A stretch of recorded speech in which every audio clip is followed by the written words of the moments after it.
আসসালামু আলাইকুম।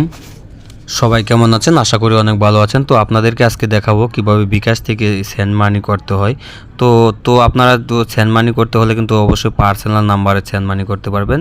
এজেন্ট নাম্বারে কিন্তু ক্যাশ আউট করতে হয়। তো কিভাবে আপনি পার্সোনাল নাম্বারে সেন্ড মানি করবেন সেটা কিন্তু আপনাদেরকে আজকে দেখিয়ে দেবো। তো আমার চ্যানেলে যদি নতুন হয়ে থাকেন তাহলে অবশ্যই চ্যানেল লাইক দিয়ে চ্যানেলটি সাবস্ক্রাইব করে রাখবেন। সবাইকে ধন্যবাদ। তো দেখুন, তো সেন্ড মানি করার জন্য আপনার যে বিকাশের যে অ্যাপস রয়েছে তো অ্যাপসে চলে যাবেন।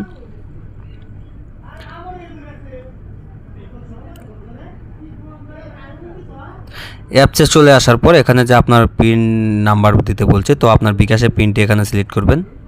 তো পিন সিলেক্ট করার পরে এখানে দেখতে পারতেছেন যে পরবর্তী, তো এখানে ক্লিক করে দিবেন।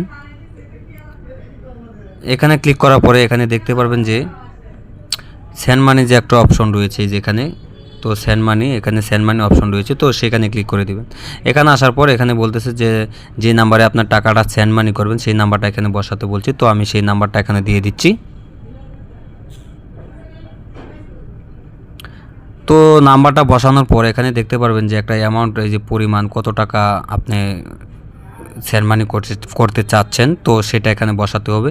তো এখানে বসাতে বলছি, তো আমি এখানে টাকা দিয়ে দিব। তো আমি 5,000 টাকা সেন্ড মানি করব, তো 5,000 টাকা আমি দিয়ে দিলাম। দিয়ে দেওয়ার পর আবার এগিয়ে যান, এখানে ক্লিক করে দিবেন।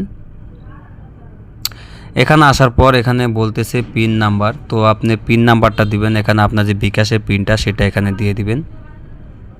তো পিন নাম্বারটা দিয়ে দেওয়ার পর এখানে দেখতে পারবেন যে পিন কনফার্ম করুন, সেটা এটা পিন কনফার্ম করুন, এখানে ক্লিক করে দিবেন।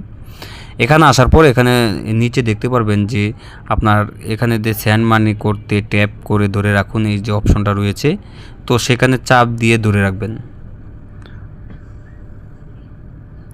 তো দেখতে পারলেন গাইস, আমি কিন্তু আমার টাকাটা কিন্তু সেন্ড মানি করে ফেলছি। তো এভাবেই কিন্তু সেন্ড মানি করতে হয়। ভিডিওটি